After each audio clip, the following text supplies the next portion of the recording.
ইতিহাসের পাতা ঘাটতে গিয়ে নেইমারের ইতিহাস দেখলে আপনি আঁতকে উঠবেন। ফুটবল ইতিহাসে সেরা কামব্যাকের গল্পটি এই মহানায়কের নামেই লেখা আছে। শেষ 5 মিনিটে দুর্ধর্ষ 3 গোলে অবদান রেখে সে বুঝিয়ে দিয়েছিল ফুটবল তার পায়ের জাদু। সেদিন অবাক হয়েছিল মাঠে থাকা হাজার হাজার দর্শক, কোচ, এমনকি সতীর্থ লিওনেল মেসিও। সবাই অবাক হয়ে তাকিয়েছিলেন ব্রাজিলিয়ান এই সুপারস্টারের দিকে। কি হয়েছিল সেদিন? 5 মিনিটে নেইমার কি করেছিল? কেনই বা এই সময়টাকে বলা হয়ে থাকে ইতিহাসের সেরা কামব্যাক? চলুন বিস্তারিত দেখি। উয়েফা চ্যাম্পিয়ন্স লিগের রাউন্ড 16 কোয়ার্টার ফাইনালের লক্ষ্যে মাঠে নেমেছিল পিএসজি বনাম বার্সেলোনা। নেইমার, মেসি, সুয়ারেজের মতো ভাগা ভাগা তারকা থাকতেও প্রথম লেগে পিএসজি 4-0 ব্যবধানে হারিয়েছিল বার্সাকে। অর্থাৎ দ্বিতীয় লেগে বার্সাকে ম্যাচ জিতে করতে হবে 5টি গোল। সবাই হাল ছেড়ে দিয়েছিল। স্বাভাবিকভাবে এমন ব্যবধানে ম্যাচ জিতা সত্যি অসম্ভব, কিন্তু সেদিন ব্রাজিলের এক নায়ক বলেছিল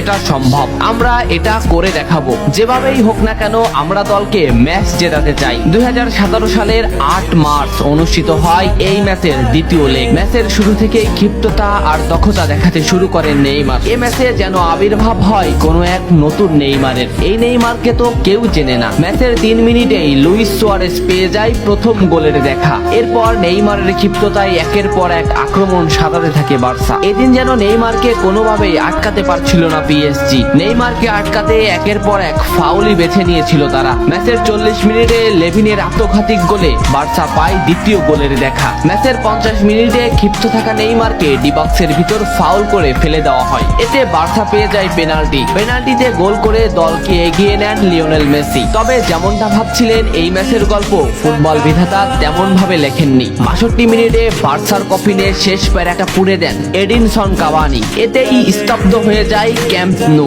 আশা ছেড়ে দেন বার্সা কোচ লুইস এনরিক। শুধু কি তাই, স্তব্ধ হয়ে যান লিওনেল মেসিও। তবে সেদিন একজন দমে যায়নি। নামটা কি? কমেন্ট করে জানান। বার্সা গোল হজমের পর লিওনেল মেসি ম্যাচের সম্পূর্ণ দায়িত্ব দেন নেইমারের উপর। আবারও শুরু হলো খেলা। ডি বক্সের বাইরে নেইমারকে ফাউল করে ডি মারিয়া। এই পজিশনে 88 মিনিটে বার্সা একটা ফ্রি কিক পায়। তবে এই ফ্রি কিকের দায়িত্ব নেইমারের কাছে বুঝিয়ে দেন মেসি। শট করেন নেইমার এবং করেন অসাধারণ গোল। এই ফ্রি কিকটা বার্সার ইতিহাসের সেরা ফ্রি কিকের একটি হয়ে রয়েছে। এর 2 মিনিট পর সুয়ারেজকে আঘাত করে পেনাল্টি পায় বার্সা। পেনাল্টি নিতে আসেন নেইমার জুনিয়র। সেদিন বার্সা নেইমারের উপরই আস্থা খুঁজে পেয়েছিল। পেনাল্টিতে অসাধারণ গোল করেন নেইমার। এমন পরিস্থিতিতেও 5 গোল করে ম্যাচ সমতা এনেছে বার্সা। এর কিছু সময়ের পরে চলে আসে সেই মাহিন রক্ষণ। ম্যাচের এই মোমেন্টটা লক্ষ্য করুন। ডি বক্সের কিছুটা সামনে নেইমারের পায়ে বল। নেইমারকে আটকাতে গেল প্রতিপক্ষের একটি খেলোয়াড়, কিন্তু নেইমার শর্ট মোমেন্ট নিয়েও শট না করে বলটি সামনে আগালেন। এই মোমেন্টটা লক্ষ্য করুন। নেইমার একবার গোলের দিকে তাকালেন। এতেই সে বুঝে ফেলেছে কোথায় বলটি দিতে হবে। নেইমার শট নিলেন। আপনি সাধারণ চোখে এটাকে একটা শট দেখলেও এটা হলো সেই শট যা লিখেছিল ইতিহাসের সেরা কামব্যাকের অধ্যায়। নেইমার এমন ভাবে শটটি নিয়েছিলেন যাতে রবের্তো শুধু পা লাগিয়ে গোল করেছিলেন। শেষ 5 মিনিটে সেরা 3টি গোলে অবদান রেখে সেদিন ইতিহাসের সেরা কামব্যাকের নায়ক হয়েছিলেন ব্রাজিলিয়ান এই সুপারস্টার। সবাই যেখানে স্তব্ধ হয়ে গিয়েছিল নেইমার সেখান থেকেই শুরু করেছিলেন। নেইমার বুঝিয়ে দিয়েছিলেন নিজের দৌড়ত্ব।